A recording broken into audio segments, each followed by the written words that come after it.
Hello, my name is Vicki Fagan and I'm an Associate Solicitor here in the employment team at Myerson. I regularly advise employees and senior executives on a wide range of employment law and HR issues.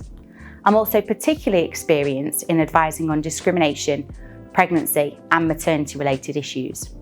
And that's what I want to talk to you about today. Discrimination claims can be made without the need for an individual to have a qualifying period of employment, and there is no cap on the level of compensation that can be awarded.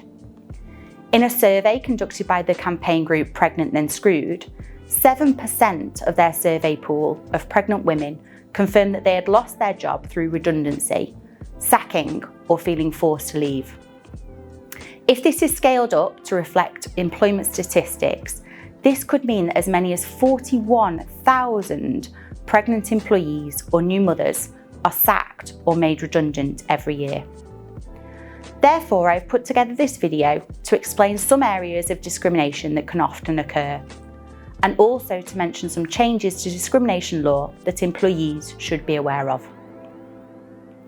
Under the Equality Act 2010, it is unlawful for an employee or potential employee, worker, partner or agency worker to be discriminated against by their employer on the grounds of their age, disability, gender reassignment, marriage or civil partnership, race, religion or belief, sexual orientation, sex, or pregnancy or maternity.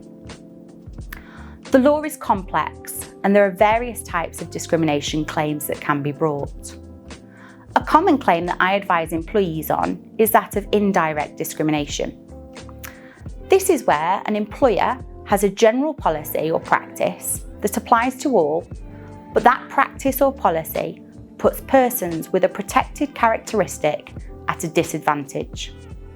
This is unlawful unless the policy or practice can be justified by the employer, and that's something that is often very difficult to do.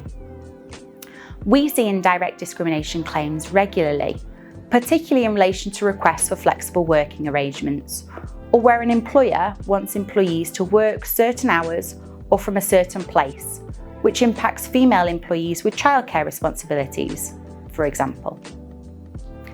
Employees also have the right not to be subjected to a detriment because they have taken or are seeking to take family-associated leave, such as maternity leave, paternity leave, shared parental leave, parental bereavement leave, parental leave and dependence leave.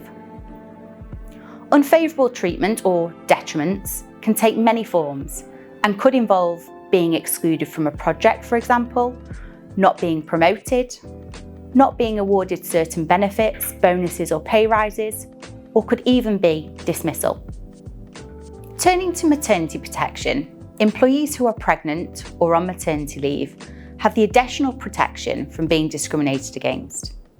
Employees should be aware that since the 1st of January 2024, this right to not suffer unfavourable treatment continues after they return to work.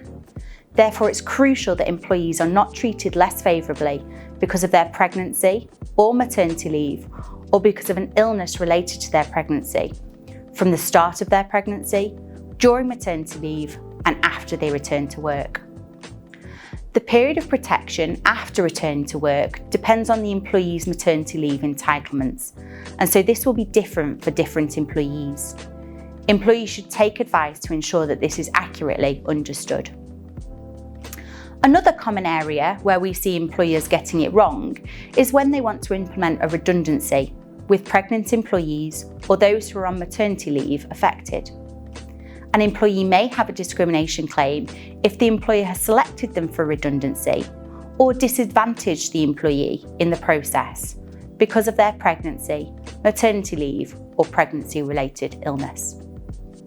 In addition, pregnant employees and employees on maternity leave, adoption leave, or shared parental leave have the right to be offered a suitable alternative role in a redundancy situation over and above other at-risk employees.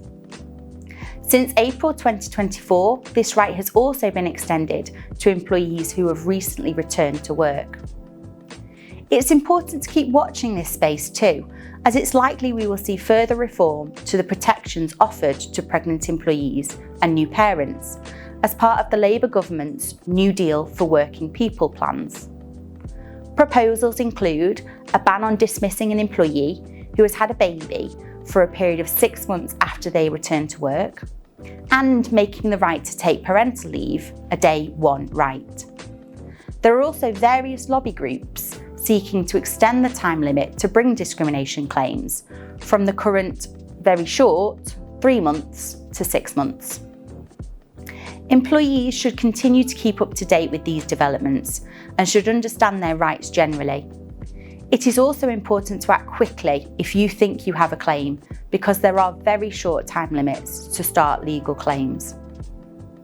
To assist in relation to common pregnancy and maternity questions, I've created a guide which sets out some practical guidance for employees.